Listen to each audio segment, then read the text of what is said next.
As a part of the last lecture of this course on infrastructure economics, I would like to discuss the impact assessment of infrastructure reforms, taking some examples. We will have some illustrations from the economy of the world.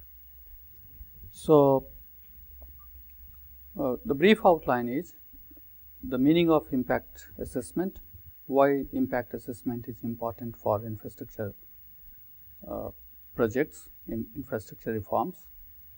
We will have the discussion on infrastructure reforms in the world, and then we will try to have the impact assessment of infrastructure reforms. What is basically the meaning of impact assessment? Impact assessment is generally defined as the process of identifying and or predicting the future consequences of a current or proposed action. It may be positive, impact may be positive or negative. It may be intended or unintended. It can be direct or indirect. So, we'll have some idea that how infrastructure reforms has some impact, positive or negative, or some consequences. And through this, since this course is about to finish, through some examples and based on our previous discussion, you will be in the right position to answer some of the questions, and you will be in the position to judge that how infrastructure is a long run process, infrastructure development, and how impact assessment is one of the way to understand the negative and positive impact of such development. What are basically the objectives of the impact assessment? One objective may be the economic, another may be the biophysical, social, institutional effects of proposed action, how good or the transparent is the decision making process through the public participation, monitoring and mitigation of the adverse impact by identifying procedures and methods in policy planning and execution, advocate and support sustainable development if you have the objective of impact assessment. So, what are the steps involved? One of the steps is screening, which is to determine which projects requires a full or partial impact assessment. Scoping to identify which potential impacts are relevant for the assessment. Reporting generally includes a non-technical summary for the general audience. Review based on the terms of references and public participation. Decision making whether to approve the project or not and under what condition. Monitoring whether the predicted impacts and proposed mitigation measures occur as defined or not. So, why is this impact assessment is important? Because environmental, social and economic change is intrinsic in the developmental process. Impact assessment provides a way to mitigate the negative impact and augment positive impacts. It highlights problems, find ways to avoid them and enhance positive effects. Identify a unique opportunity to demonstrate modes in which the outcome may be improved as a part of any process. It is a way to optimize the risk and benefits.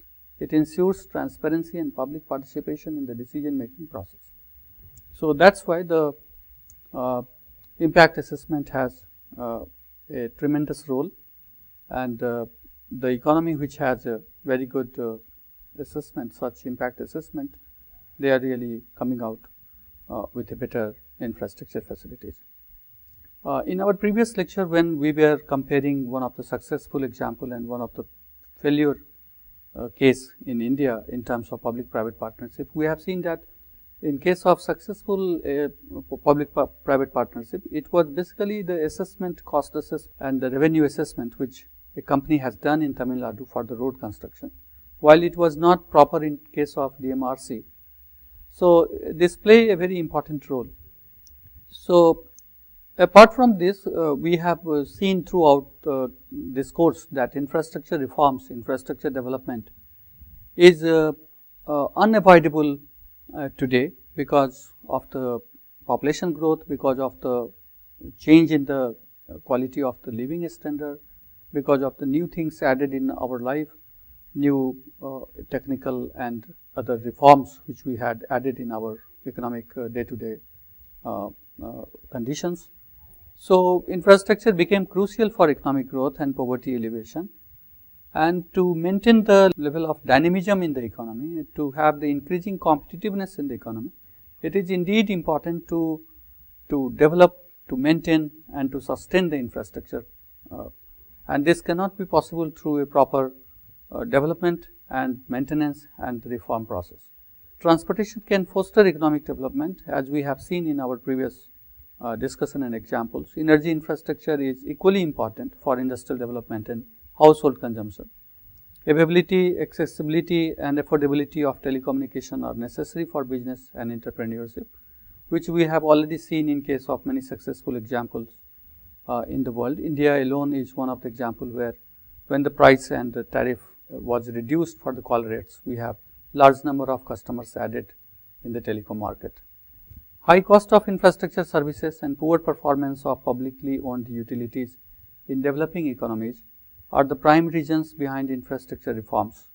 We have seen in majority of the developing and least developed countries, the public sector enterprises were not in the position to really perform well, and because of that the quality of services and the quantity of the infrastructure services were also in a very poor condition.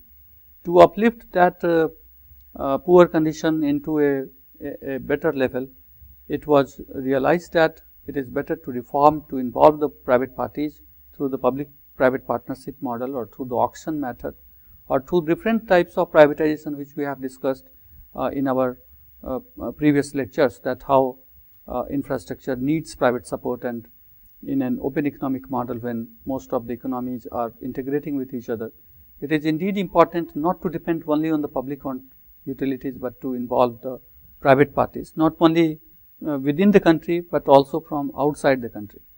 So, there was a need for infrastructure reforms, and when there was a need for infrastructure reforms, we cannot really say that it can happen without a proper assessment, impact assessment of that infrastructure reforms.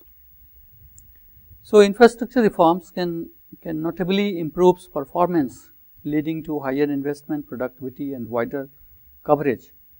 Fixation of adequate tariff is necessary component of regulation. Regulation should clearly define property rights and safeguard private investment. Infrastructure sector restructuring should be done before privatization in order to induce mutual social benefits. So, important infrastructure reforms includes privatization, regulation and opening infrastructure markets to competition, defining regulation, redefining the role of the state, business environment, competition and doing business index, and past present policy impact. Let me begin one of the illustration from China, major infrastructure reforms which was carried out in China in last few years. In terms of telecom reform initiated in early 90s, separation of the government from the enterprises. 6 enterprises started operating in the market, leading to fair pricing and competition, which has increased the tele density in China. In the field of transportation, reform and restructure of airlines started in late 1970s. A new civil aviation administration system has put in place, which is more competitive and development oriented. Separation of a state-owned enterprise management from General Administration of Civil Aviation of China and transfer to independent enterprises happened. In case of electricity power, the reforms in the power industry started in the early 1980s. End of a state monopoly with the establishment of 5 independent generating and true transmission companies by 2002, and the establishment of a state electricity regulatory commission in 2003, which has separated the production and supply of electricity in China. So, this is the change because of the reform, infrastructure reforms in China. Assessment of reforms in China. The reform in the telecom sector initiated market competition, increased openness and gave more opportunities to foreign investors. China became the market leader for telecom equipment in Asia and the world. However, China still lacks independent regulator and telecom law for the telecom industry, Reforms in civil aviation sector provided impetus to the tremendous growth of airline industry in China. The reforms in power electricity sector increased the output manifold. Although regulatory authority SCRC is in force of power sector, China is still at risk. Financial viable power plants are still a challenge for China. Other problems include energy shortage, inflationary pressure, and potential economic losses. To promote clean energy and develop power sector, China needs new pricing policies. Now, coming back to one of the South Asian country, Sri Lanka, we can see here in telecom, institutional reforms in telecom began in 1980s, new legislation of 1991 and amendments in 1996-97. The Telecommunication Regulatory Commission of Sri Lanka was established by the Sri Lanka Telecommunication Act number 27 of 1996, which increased competition, increased connectivity, quality of service, affordability and innovation. In the field of transport, initiated reforms in 1978 National Transport Commission Act 44 of 1991, which really end of the state-owned transport monopoly, creation of regulator. In the field of electricity power, which was announced by the Electricity Reforms Act of 2002, creation of Regulatory Authority Public Utilities Commission of Sri Lanka in 2002, promoted efficiency, regulated tariff, safety adoption of environmental production norm, and promoted competition, and that also provided ensured international standards. Assessment of reforms in Sri Lanka.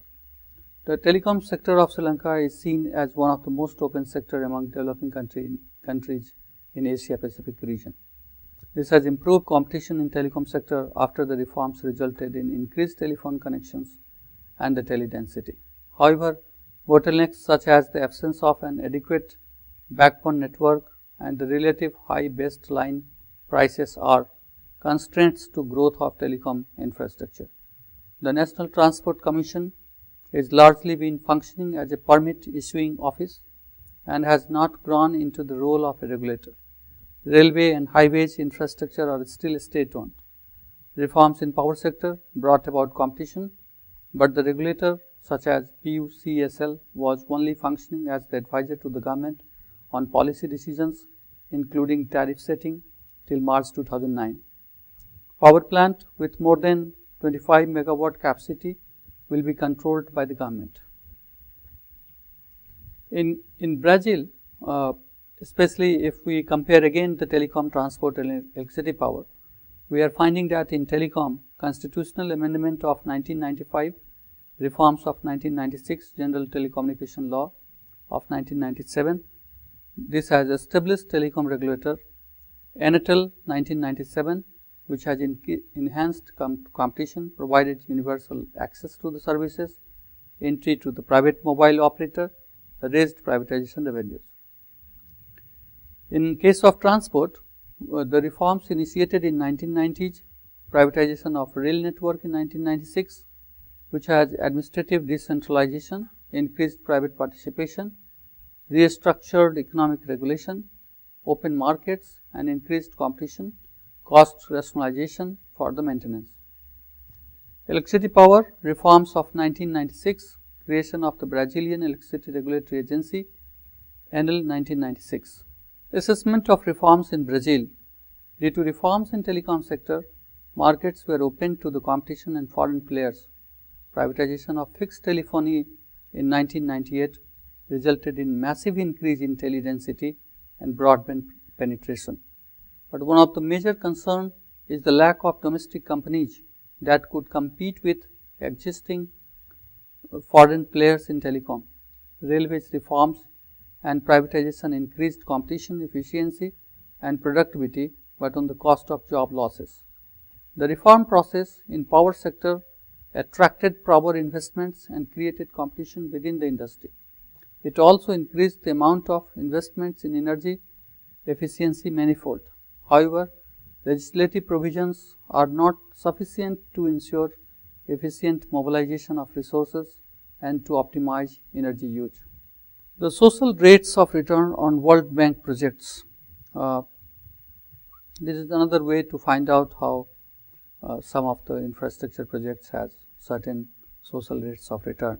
In Africa, in energy 14.1, in telecom 20.6, transport 25, urban 21.3, water and sanitation 7.5. East Asia, in energy 18%, telecom 19.5, transport 24.8, while water and sanitation 10.5. East Europe 30.9, telecom and information 31%, transport 25%, urban 15%, water and sanitation 9.8%. Latin America 12.8%, telecom and information 16.6%, transport 22.4%, urban 19.2%, water and sanitation 11%. South Asia, energy and mining 33.2%, telecom and information 22%, transport 34%, urban 14%, and water and sanitation 9.8%. Developing world, 18 point overall developing world, if one can compare here, that energy, the social rate of return on World Bank projects are 18.4, telecommunication 21, transportation 25.4, urban 19.2, water and sanitation 9.2. So, this shows that how certain infrastructure projects have certain social rates of return, and that shows the value of the infrastructure for the society. We find out that social rates of returns are very high in the field of energy in South Asia compared to Africa, compared to East Asia, compared to Latin American and other developing countries. While in case of telecommunication and information, we again find that social rate of return is much better in South Asia compared to Africa, East Asia and Latin American economies. Again in the transportation, we find that we are as good as the social rate of returns are as good as Africa, East Asia and other Latin American economies. But in case of water and sanitation, the World Bank projects are not having much better social rate of returns compared to Latin American economy and East Asian economy. So, the overall indicator shows that the economy in South Asia, including India, Pakistan, Bangladesh, these economies are in the position to provide a major social rates of return on many World Bank's projects, which is linked with the infrastructure development. To sum up, the infrastructure reforms provide impetus to overcome limits in technical expertise, attract investment, establishes credible and transparent regulatory environment, facilitate fair competition and improves efficiency. We have seen that how in case of Brazil, in case of Sri Lanka and in case of China, sectors like telecommunication, sectors like transportation has a proper competition after the reforms. So, infrastructure development in a better regulatory and better reform process provides more competitiveness and fairness in the services. So, impact assessment of infrastructure reforms thus become imperative to evaluate the effectiveness of those reforms. So, it is basically the impact assessment which gives us the idea that whether certain reforms and certain infrastructure developed after the regulatory body or after the regulatory commission has performed better or not. So, cross country examples illustrate some of the facts that if any infrastructure project has to really come up, it has to really come up with a proper guidelines, regulations and more efficient way of such a growth. There is a need to address new issues that has emerged during last couple of years in infrastructure sector through proper and adequate reforms. So, through these impact assessments, there are new issues coming up, such as the environmental issues, other economic issues, labor issues, land related issues, and any developing country which is really coming up with more and more infrastructure projects, they have to really deal with all those new issues, and these new issues cannot be addressed if we don't have proper impact assessment system. And as we have already discussed, that these impact assessment systems and these tools provides a certain idea how to come up in a much better way for the infrastructure development, because